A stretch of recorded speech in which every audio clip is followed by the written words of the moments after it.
Irmãos, a paz do Senhor Jesus esteja na tua vida, na tua casa, nos teus negócios. Amém? Quero que você abra a tua Bíblia, por favor, em 1 João, primeira carta de João, aí no capítulo 1.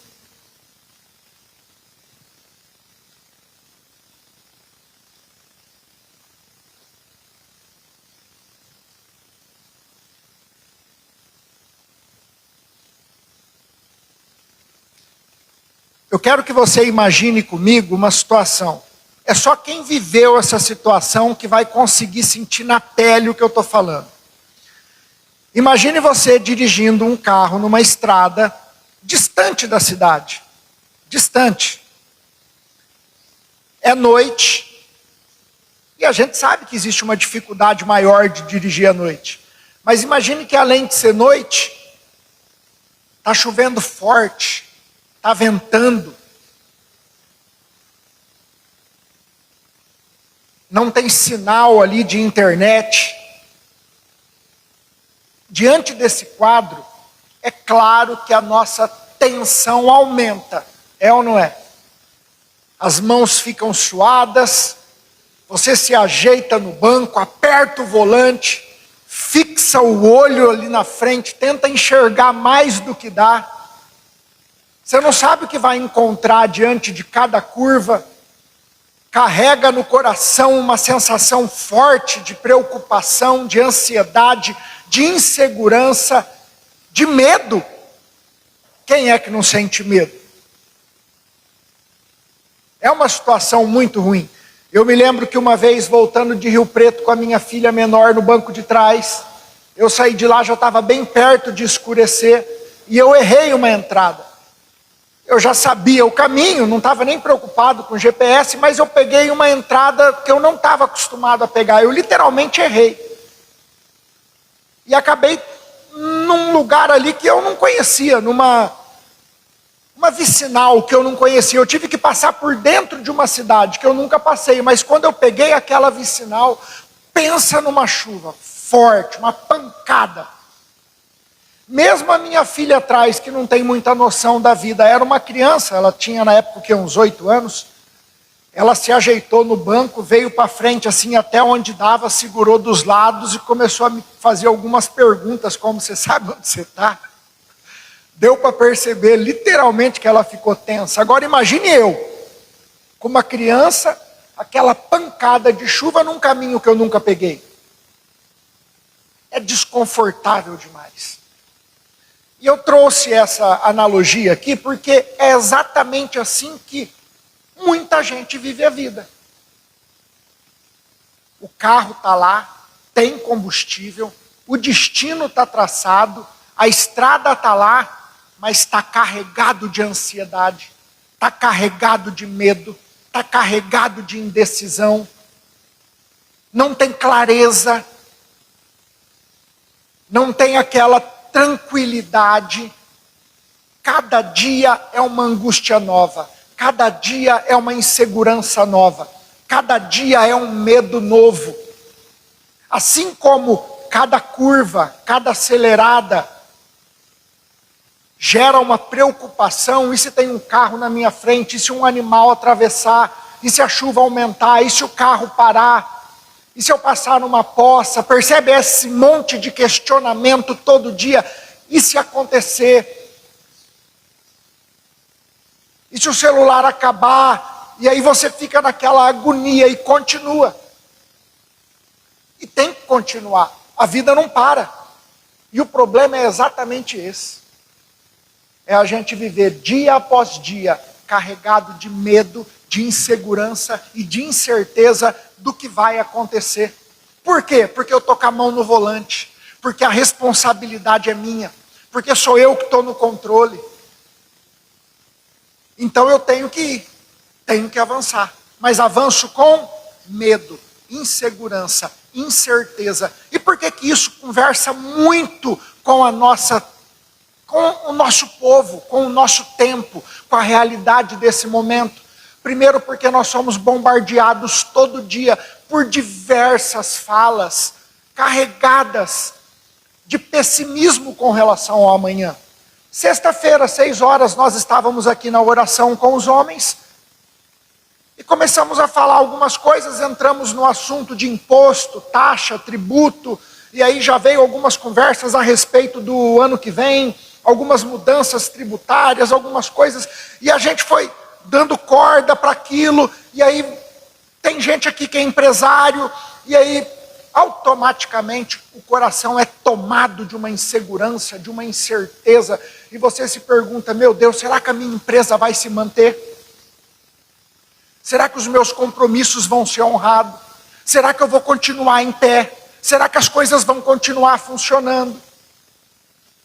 E isso acontece por quê? Porque a gente sabe que o coração ele é movido por aquilo que a gente ouve e vê. Por isso que Paulo diz que a fé vem pelo ouvir, e o ouvir da palavra de Deus. Assim como uma palavra como essa vai encher o teu coração de fé para você avançar, dependendo do que você ouve, o teu coração também pode ser tomado de medo, de insegurança, de incerteza, de indecisão. E como é ruim viver assim. Por isso nós estamos num tempo onde uma marca emocional na nossa sociedade é a ansiedade exacerbada, uma compulsão que o homem tenta tampar com as coisas dessa vida. E por que eu trouxe essa ideia? Eu trouxe essa ideia de falta de clareza, de falta de luz, para falar com você exatamente sobre o nosso Deus. Porque o nosso Deus é luz, verdade, clareza. Não há sombra de dúvidas. Existe luz em Deus. Eu quero ler com você o versículo 7 da primeira carta de João. Diz assim: se andarmos na luz, como Ele está na luz, mantemos comunhão uns com os outros. E o sangue de Jesus, seu Filho, nos purifica de todo pecado. Agora olhe para mim, deixa a tua Bíblia aberta, porque eu quero voltar um pouquinho no versículo 5, no contexto. Esta é a mensagem que dele ouvimos e que anunciamos a vocês. Deus é luz e não há nele treva nenhuma. Nós sabemos que quando a Bíblia trata de luz e trevas, tem muito a ver com verdade, pureza, santidade, fazendo um contraponto com pecado, desobediência, mundo. E a Bíblia apresenta Deus como sendo luz. Portanto, essa analogia trata exatamente de uma vida que é conduzida por mim. Porque eu não tenho domínio de tempo, espaço e circunstância. Eu não sei o que vai acontecer amanhã. Eu até posso fazer planos. Na última mensagem eu disse algo interessante. O planejamento ele é necessário. Ele só vira um problema na minha vida quando eu deixo ele entrar no lugar da dependência. Planeje-se, é obrigação nossa nos planejarmos. Planejar. Fazer ali um fluxo de caixa previsto, criar um planejamento familiar, um planejamento para a sua saúde, um planejamento financeiro, um planejamento para a faculdade dos filhos. Planejar-se é bom. Mas o meu planejamento está apoiado na dependência daquele que tem a última palavra na minha vida. Eu não estou no controle, estou dentro do carro. Não tem problema que está caindo o mundo lá fora. Eu estou dentro do carro. Tem alguém que conhece o amanhã, que está no controle. E isso faz toda a diferença. Então a minha palavra hoje para a igreja é: não ande em trevas. Se existe um Deus de luz, para que vivermos uma vida carregada dessa indecisão terrível, dessa ansiedade doentia, desse medo persistente, quase que essa angústia avassaladora, se eu posso estar na luz? Imagine que você é habituado a chegar em casa e a tua casa é um breu. Todo dia você volta do trabalho, entra nesse cômodo e esse cômodo é escuro, uma escuridão densa. Mas você acostumou, você sabe onde está tudo ali naquele quartinho escuro. Então você chega, deixa o sapato no mesmo lugar, a camisa no mesmo lugar, você sabe onde é que está a pia com a torneira, você sabe onde é que está o banheiro, você sabe onde é que está tudo e você se vira ali, você acostumou ali. Um dia você chega e, para tua surpresa, na hora que você abre a porta, tem luz, está claro, tem vida, tem clareza. Você descobre que naquele quartinho tem muito mais do que aquela pia, aquele espaçozinho onde você guardava o sapato, aquele suposto cabidezinho que você deixava a camisa. Você descobre que ali tem uma cama e você dormia no chão. Você descobre que ali tem geladeira, você bebia água da torneira. Você descobre que ali tem um armário com comida, além daquela bolacha tradicional que você estava acostumado a comer. Você percebe na luz que você estava aproveitando quase nada de tudo que aquela casa tinha para oferecer. Isso é a conversão. Isso é a graça. Isso é encontrar-se com Deus. É ter a visão aberta para uma vida que nós nunca enxergamos, porque Cristo veio para dar vida e vida com abundância. É dessa abundância que eu estou falando. É desse muito mais que Deus tem para nós. Por quê? Porque Ele é luz. E na luz nós temos clareza. Na luz nós temos paz.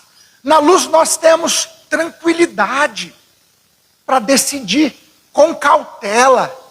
Não precisa ter pressa na luz. Na luz eu tenho dependência. Deus é luz. Por que Deus é luz? Quero dar algumas evidências do porquê que a Bíblia apresenta o nosso Deus como sendo luz. É claro, são algumas evidências. Não vai poder se resumir nunca isso. Não vai poder ter uma definição final nunca essa palavra. Mas por que Deus é luz? Porque o texto disse, Deus é luz e não há nele trevas nenhuma. É luz total, é uma glória que eu e você não entendemos. Ele criou a luz antes do sol. Como que se explica? Até hoje a tecnologia, a ciência não consegue explicar a luz. E o nosso Deus é luz. Por quê? Porque nele está a vida e a existência. Ele é o Criador de todas as coisas. Sem Deus, nada do que há existiria. Tudo veio dele e por meio dele. João 1, 3 e 4 diz, todas as coisas foram feitas por ele. E sem ele, nada do que foi feito se fez. A vida estava nele. E a vida era a luz dos homens. Deus não recebeu a vida está nele. O nosso Deus criou todas as coisas. Tudo que existe depende dele e é sustentada por ele. E porque ele é soberano na criação, ele não precisa intervir no processo. Ele é soberano e de fora ele contempla tudo e mexe na hora que ele quer e do jeito que ele quer, porque operando Deus, quem impedirá? Porque o nosso Deus é luz. O nosso Deus é luz em segundo lugar, porque nele não existe maldade. O nosso Deus é bom. Ele é amor em sua essência. Ele é bondade e misericórdia. Pode ter certeza que a bondade e a misericórdia de Deus hoje estava de pé, antes de mim e de você. 1 João 4,8 diz, quem não ama não conhece a Deus, porque Deus é amor. Deus não possui cartas na manga, não tem uma face obscura. Deus é bondade pura, transparência total. nos ama de graça, se compadece, estende a mão para levantar quem está caído. O nosso Deus é bom, é luz, é amor, é bondade e é misericórdia sem fim. A misericórdia dele se renova a cada manhã. O nosso Deus não se relaciona conosco como eu e você nos relacionamos um com o outro, porque nós nos relacionamos assim: eu vou te dar, mas o que você me dá? Eu tenho, mas o que você tem também para a gente trocar? O nosso Deus, ele não quer nada em troca, por isso Deus prova o seu amor para conosco, em que Cristo deu sua vida por nós, quando ainda éramos pecadores, nada para oferecer. Pelo contrário, oferecíamos rebeldia e insensatez. Porque o nosso Deus é luz? Porque ele é 3 vezes santo, absolutamente santo. Existe nele uma glória que não podemos contemplar em nosso estado original. Por isso, ao passar por Moisés, ele foi colocado na fenda da rocha. E com uma das mãos o Senhor o cobriu, porque ele seria fulminado. Quando João tem a visão de Jesus já em seu corpo glorificado, ele cai no chão como morto. Não podemos nos colocar diante de um Deus santo num nível que a nossa mente não consegue atingir.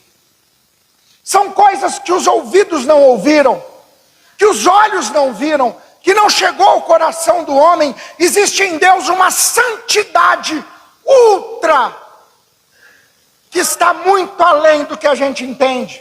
Isaías 6,3 diz: e clamavam uns aos outros, dizendo: Santo, Santo, Santo é o Senhor dos exércitos. Toda a terra está cheia da tua glória. Santidade fala de pureza. Não existe em Deus mistura. Não tem mistura. É puro na essência. Não tem mancha. Não tem nenhum pinguinho de mancha. A sua glória manifesta quem ele é. Em quarto lugar, porque nele não existe nenhum tipo de engano, de mudança, de variação. Deus não acorda um dia estressado como eu e você, querendo se vingar. Tiago 1,17 diz: toda boa dádiva e todo dom perfeito vem do alto, descendo do Pai das luzes, em quem não pode existir variação ou sombra de mudança. Ele não mente, não se corrompe, não muda de caráter, não possui 2 faces. Ele é luz, é verdade, é fidelidade, é imutável.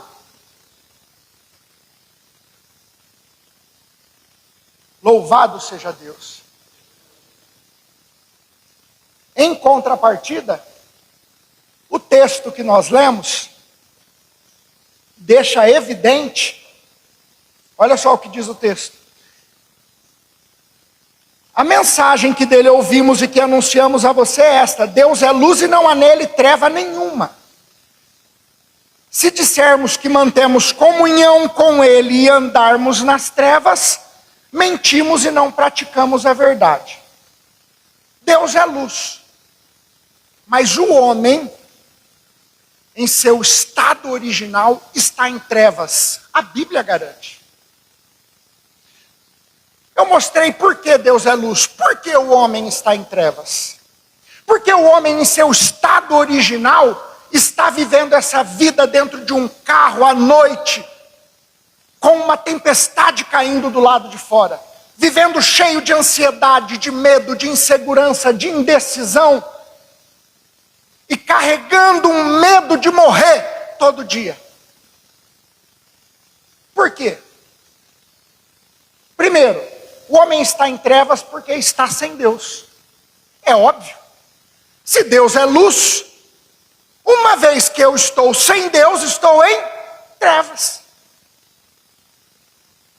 E em trevas é uma vida sem paz, segurança, tranquilidade, descanso, porque nas trevas, nesse quadro que eu desenhei, que assimila muito a uma analogia quase que perfeita para a realidade da vida do homem sem Deus, é uma vida sem descanso. Porque mesmo que você pare o carro no acostamento, porque você não aguenta mais tocar, você para e cochila com aquele medo de levar uma pancada atrás, de alguma coisa acontecer. Você percebe que é uma vida sem descanso. É só preocupação, é só medo, é só insegurança, é só indecisão o tempo todo. E não tem quem aguenta viver assim. O homem sem Deus, é claro, está em trevas. Só existe luz em Deus, porque Deus é luz. Efésios 2:12. Naquele tempo vocês estavam sem Cristo, separados da comunidade de Israel, estranhos às alianças da promessa, não tendo esperança e sem Deus no mundo. Então eu posso dizer, não tendo esperança e sem luz nas trevas. Porque o mundo, a Bíblia trata o mundo como um lugar de trevas. Porque o mundo não fala de planeta, fala de um sistema, um modo de vida, onde eu vivo a partir dos meus impulsos carnais, e existe um líder para esse mundo. O príncipe deste mundo é Satanás. Sem luz, sem Deus. Sem Deus, sem esperança. Por que o homem está sem Deus? Eu estou te colocando, percebe um quebra-cabeça? As peças se encaixando? Por que o homem está em trevas? Porque está sem Deus. Por que o homem está sem Deus? Porque o homem está em pecado. Porque todos pecaram e foram separados da glória de Deus. Romanos 3:23. Todos pecaram e carecem da glória de Deus. Não há um justo sequer. Não há ninguém que faça o bem. Não há ninguém que entenda. Não há ninguém que veja com clareza. Todos foram cegos. Estão contaminados pelo poder do pecado, e o salário do pecado é a morte. Todos pecaram, a queda alcançou toda a humanidade. O homem perdeu direção e luz, porque perdeu comunhão com o Pai das luzes, em quem não há mudança e sombra de variação. Como que essa natureza caída aparece na vida? O homem está em trevas porque está sem Deus. O homem está sem Deus por conta do pecado. Como que o pecado se manifesta? Qual é a marca de um homem nas trevas? Sem Deus, em pecado. Ele vive segundo os desejos da sua própria natureza. Você quer entender como é que está o teu relacionamento com Deus? Faça uma análise da tua carne e do teu espírito. Paulo fala sobre isso com clareza em Gálatas. Também entra nisso na carta aos Romanos. E isso é incrível, porque essa é a peleja do cristão. Lutar contra si mesmo. Lutar contra o seu ego, seu orgulho, sua carne. Fazei morrer. É a gente que faz morrer. A nossa natureza. Efésios 2:3 diz, entre eles também nós todos andamos no passado, segundo as inclinações da nossa carne, fazendo a vontade da carne e dos pensamentos. Éramos por natureza filhos da ira, como também os demais. Essa é a marca de um homem que está em trevas, vivendo no pecado. Ele vive a partir dos seus impulsos carnais, vive para satisfazer os desejos de Adão, porque todo homem nasce à imagem e descendência de Adão, está em Gênesis. E Adão passou a gerar filhos à sua imagem e sua semelhança. O que Cristo fez na cruz quando ele ofereceu sangue inocente? Com o seu sacrifício, ele deu a oportunidade de nós, filhos de Adão, voltarmos à essência do jardim e sermos novamente filhos de Deus, adotados em Cristo, enxertados na videira, a família do Deus Altíssimo. Somos a imagem e semelhança do Deus vivo novamente por conta do que Cristo fez por mim e por você na cruz. O homem carnal tem o centro da sua vida é ele mesmo.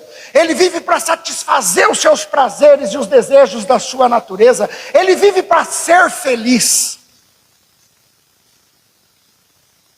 Trevas não é apenas não saber o caminho. É um desejo voluntário de querer viver sem a luz.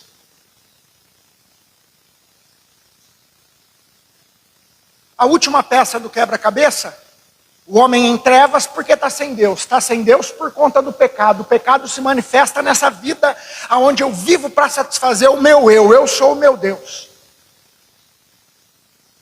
Qual o resultado disso? Morte. O destino das trevas é a morte. A trevas é morte, porque o homem sem Deus está morto. Romanos 6, 23, o salário do pecado é a morte.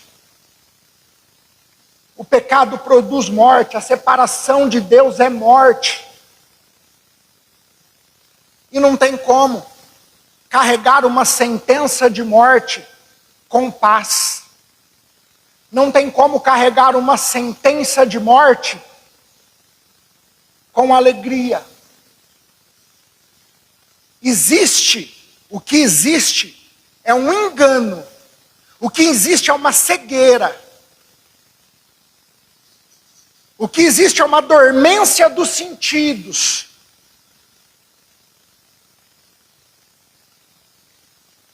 E o que existe é uma anestesia que me faz viver como um zumbi. Carregando todo dia essa sentença de morte e achando que está tudo bem.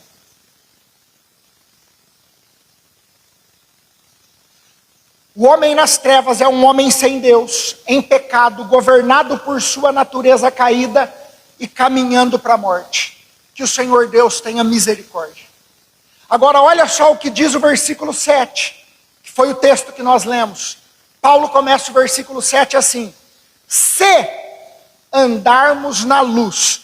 Você concorda comigo, analisando literalmente o texto, que esse se, e eu fiz questão de comparar em todas as versões. Todas elas usam se.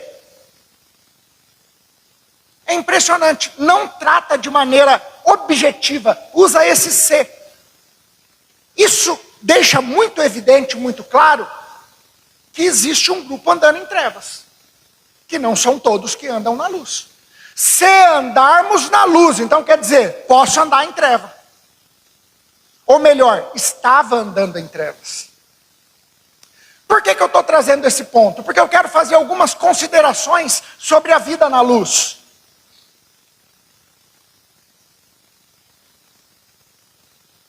E a primeira consideração que eu quero fazer é que a vida na luz, a vida em Deus, a vida com Cristo, é uma vida marcada por gratidão.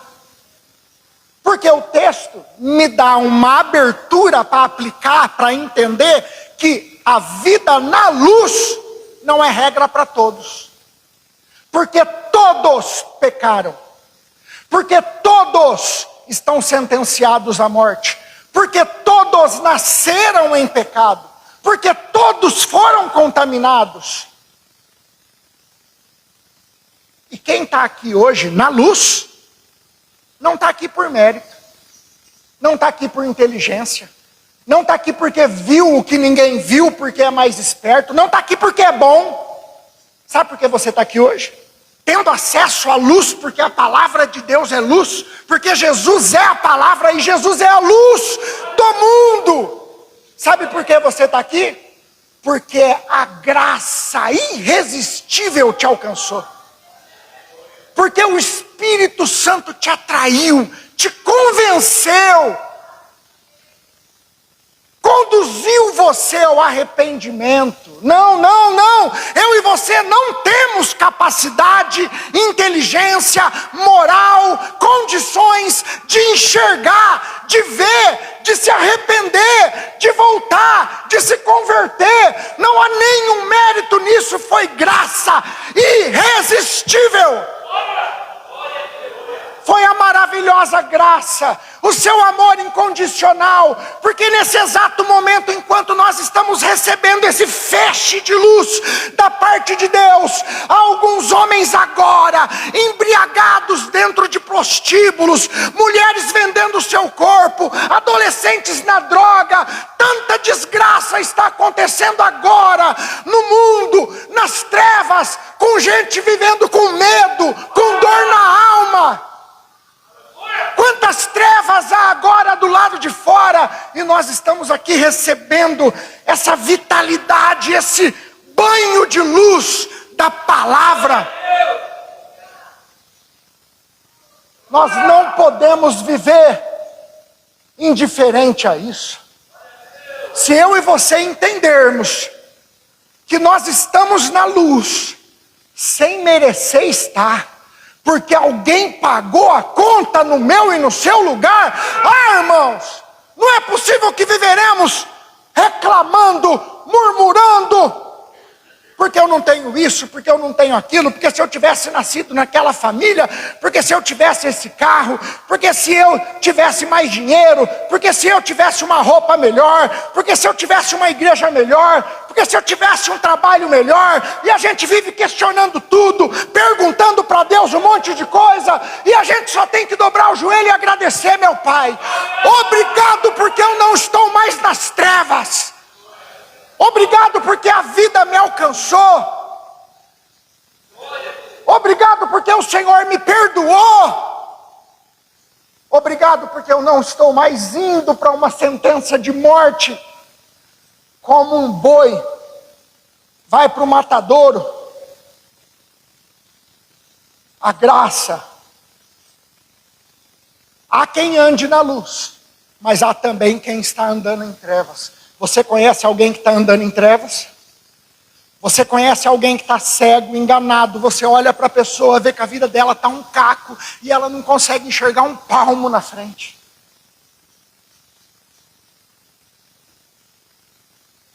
Seja luz na vida dela e seja grato pela luz que te alcançou.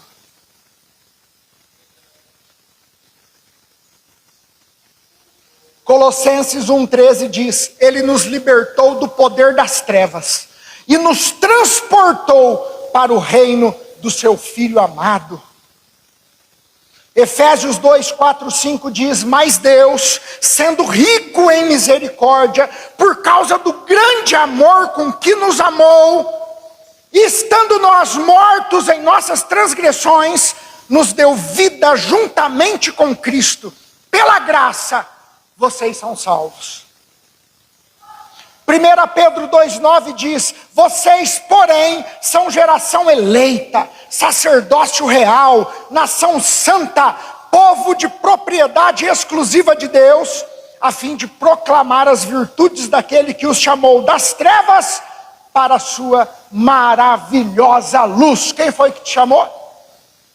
O próprio Deus te chamou das trevas para a sua maravilhosa luz. Nós fomos colocados aqui sem merecimento. Foi sangue inocente derramado na cruz. Quem entende a graça que o alcançou, não vive como vivia. Murmura menos, agradece mais. Eu tenho clamado ao Espírito Santo para me dar graça de não ficar cobrando de Deus coisas que eu não mereço. Porque o que eu não merecia, Ele já me deu. Eu preciso aprender a viver com gratidão. Eu preciso aprender a ser grato pela minha salvação. Eu já disse aqui, eu gosto de repetir isso, eu não perco a oportunidade. Sabe o que é problema? Talvez um de vocês estejam aqui hoje dizendo: eu estou com um grande problema. Eu estou com um enorme problema. Problema de verdade é aquilo que a gente não pode resolver com trabalho, dinheiro, influência, tecnologia e ciência. Isso é problema de verdade. Se você tem um problema que o dinheiro não resolve, que o trabalho não resolve, que a influência não resolve, que a tecnologia não resolve, que a ciência não resolve, você tem um problema. Mas sabe qual que é o único problema na vida de um homem que eu conheço que não pode ser resolvido com essas 5 coisas? A morte. A morte, você pode ter influência, pode ter dinheiro, tecnologia. Quantos bilionários não morreram nos melhores hospitais do Brasil, até do exterior? Você pode ter tudo isso daqui. Ciência de ponta, melhor tecnologia, dinheiro de balde, influência absurda. A morte não tem jeito. A graça de Cristo nos trouxe vida, e vida com abundância.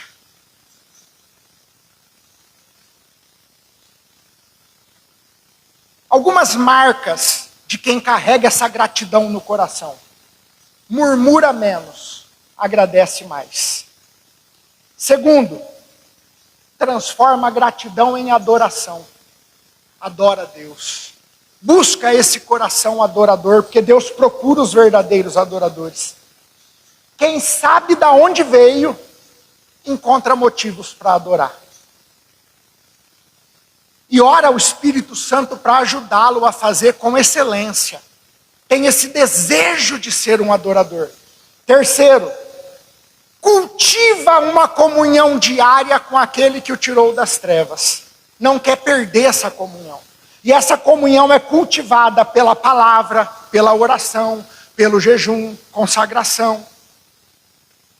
Quarto, não consegue tratar a luz como um segredo. Alguém consegue esconder a luz? A luz não pode ser escondida. Uma marca na vida de um cristão da nova aliança, cheio do Espírito Santo, que foi encontrado por Cristo, resgatado das trevas para a sua maravilhosa luz, é alguém que leva a luz para o trabalho, para a escola, para a família, para a festa de fim de ano. Para onde vai? É o evangelismo. O evangelismo se manifesta na vida de alguém que carrega essa gratidão pela salvação que o alcançou. Quando eu compreendo que não encontrei a luz, mas fui alcançado por ela, mesmo que eu não merecesse, minha resposta deixa de ser orgulho, ego, e passa a ser gratidão.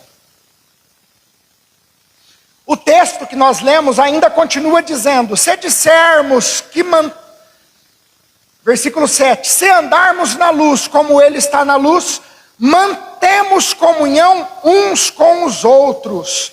Segunda consideração que eu quero fazer sobre a luz. A luz traz comunhão entre os irmãos. Koinonia, a palavra usada aqui no grego.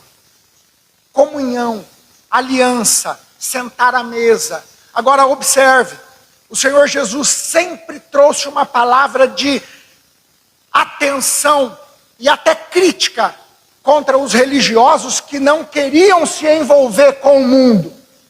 Percebe a palavra que eu estou usando aqui? Envolvimento. A palavra aqui é koinonia, comunhão. Eu e você fomos chamados para levar luz ao mundo. A igreja é sal da terra, luz do mundo. E nós fazemos isso em nosso envolvimento com o mundo, no trabalho, na escola, no mercado, na festa. Onde nós vamos, nós nos envolvemos com o mundo, levando luz aonde há as trevas. Mas aliança, sentar à mesa, comunhão, é aqui com os irmãos da luz. Porque a amizade não é neutra. Eu me lembro da Belba, começou um tempo atrás, a minha mulher, a andar de bicicleta. E ela acabou entrando num grupo de pedal. Não me lembro como que foi que aconteceu essa interação com aquele grupo em particular. Pelo contato de alguma irmã da igreja, alguma coisa assim. Mas a maioria do grupo era apenas uma turma aleatória que se reunia para andar de pedal. E está tudo bem, gostoso. Mas a gente sabe que as conversas não é a mesma. Colocaram ela num grupo. aí um dia ela parou de ir. Falei, você estava tão animada, já acabou o ânimo? Ela falou, acho que esse grupo não dá. Porque as conversas aqui no grupo de WhatsApp, as imagens, as coisas aqui, tá muito fora do que eu sou. E a gente sabe que isso é real. E aí você vai ter duas opções. Ou você permanece e gosta e vai se apagando.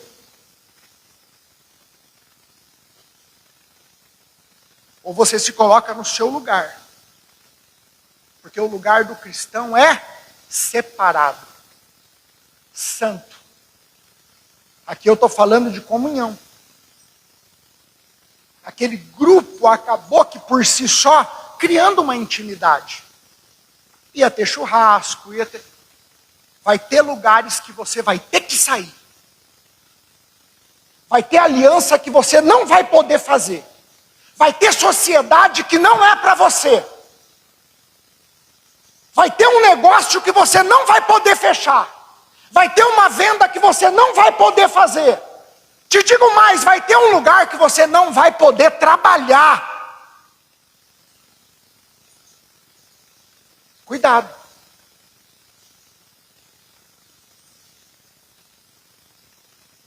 O cristão, ele leva a luz para todos. Mas ele encontra comunhão com aqueles que também caminham na mesma luz que ele. Como que a luz se torna visível? Os mesmos valores passam a governar o coração. Valores iguais. Você caminha com gente que tem o mesmo valor que você? Os mesmos propósitos orientam a vida. Você tem gente caminhando com você que tem os mesmos propósitos? O mesmo Cristo ocupa o centro. É o mesmo Deus que governa pensamento, sentimento e desejo. O mesmo reino define as prioridades. Tem por que continuar essa amizade? Será que você não percebeu ainda? Às vezes a gente vê debate de gente perguntando, eu posso ouvir música secular? Crente que foi alcançado pela graça que está na luz. Eu posso ouvir música tal? Tem problema eu ouvir música? Tem problema eu fazer aquilo? Querendo que alguém responda que sim, que não tem problema. Aí eu ouvi um cantor uma vez dizer assim na rede social, você não vai ver um palmeirense cantando o hino do Corinthians nunca. Você não vai ver um São Paulino cantando o hino do Corinthians nunca. Mas você vai ver um cristão cantarolando e se embriagando com músicas que não glorificam a Deus. Por quê? Alguém disse que pode. Existe uma coisa no Evangelho que é radicalidade. O Evangelho, ele é radical. Alguém pode dizer, é fanatismo. Fanatismo é um Deus santo descer da sua glória, se fazer carne e morrer numa cruz. Isso é loucura. Isso é ser radical. O que você já fez para Deus que te torna um fanático radical? Para! O que a gente faz para Deus? Um jejum de 12 horas, fajuto. Vir no culto uma vez na semana. Falar para alguém do amor de Jesus ainda com vergonha uma vez a cada 4 anos. O que a gente faz para Deus que nós podemos carregar o título de radical? Se a gente vive querendo ainda encontrar brecha para poder viver como um homem carnal. Radical é Cristo, que deixou sua glória para se fazer servo, que usou uma coroa de espinho, que com um estralar de dedos lavava a terra com fogo, porque Ele é o Todo-Poderoso.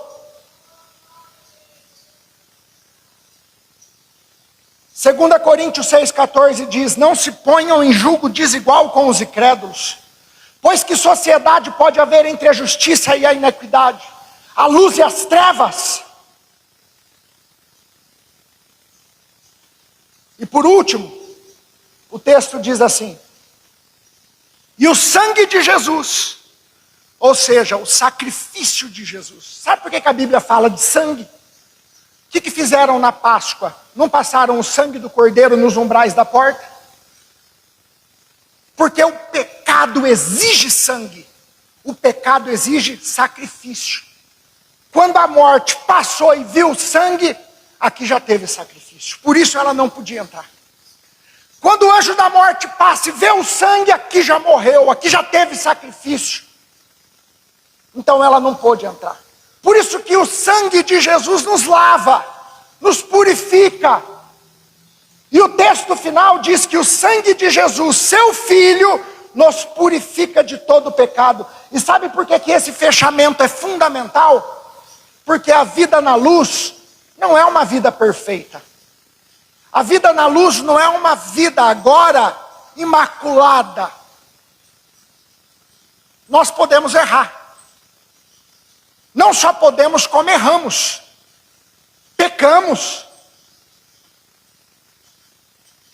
Mas a grande diferença de alguém que vive na luz é que ele tem o sangue do Cordeiro que o justifica, que o purifica de todo o pecado. Nas trevas, sem Deus, separado de Deus por causa do pecado, Cristo derrama seu sangue. O pecado é tratado na cruz. O caminho por Deus, o caminho para Deus é aberto pelo novo e vivo caminho. E agora eu e você podemos andar na luz. Hebreus 10, 19 e 22 diz: portanto, meus irmãos, tendo ousadia para entrar no Santo dos Santos, no santuário, pelo sangue de Jesus, pelo novo e vivo caminho que ele nos abriu por meio do véu, isto é, pela sua carne, e tendo um grande sacerdote sobre a casa de Deus, aproximemo-nos com um coração sincero, em plena certeza de fé, tendo o coração purificado de má consciência e o corpo lavado com água pura. O pecado nos afastava, o sangue nos purificou e abriu um caminho.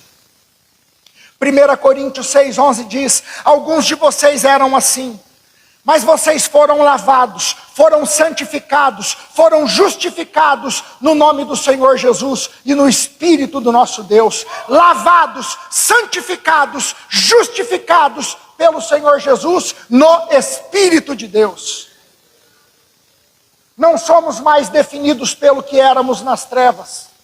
Agora em Cristo, lavados no sangue do Cordeiro, pelo Espírito, nós temos condições de vencer o mundo.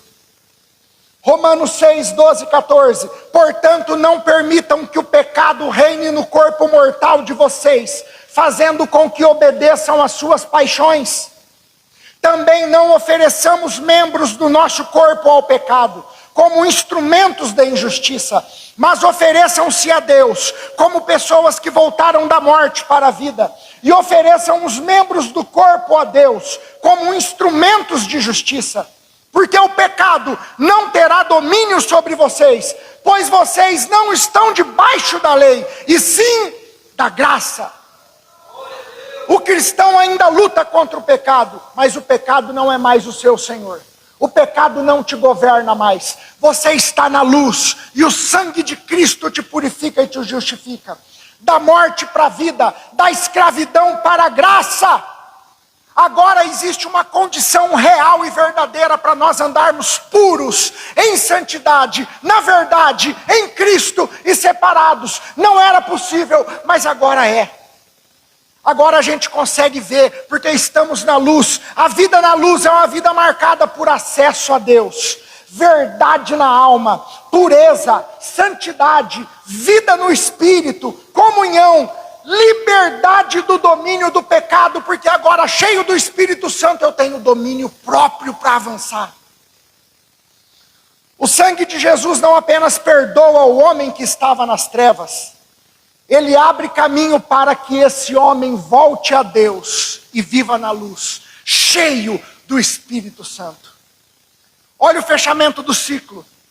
Treva, sem Deus, pecado, morte. Amém? Cristo, sangue, purificação, acesso a Deus, vida na luz. Fique de pé.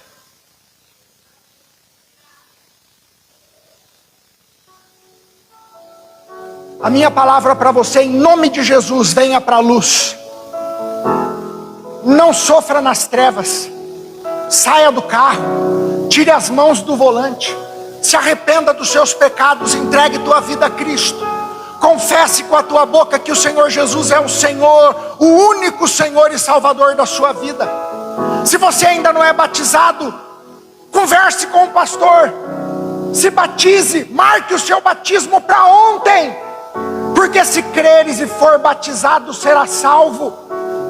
Saia desse engano, dessa mentira de que para batizar você tem que mudar algumas coisas. Ei, quem vai te mudar é o Espírito Santo, e a decisão de batizar é a decisão de fé, de que eu quero viver de novo, que eu quero essa vida nova, a vida nova que o Senhor Jesus disse a Nicodemos: quem não nascer de novo, não vai poder entrar. Mas eu vou ter que entrar de volta na barriga da minha mãe?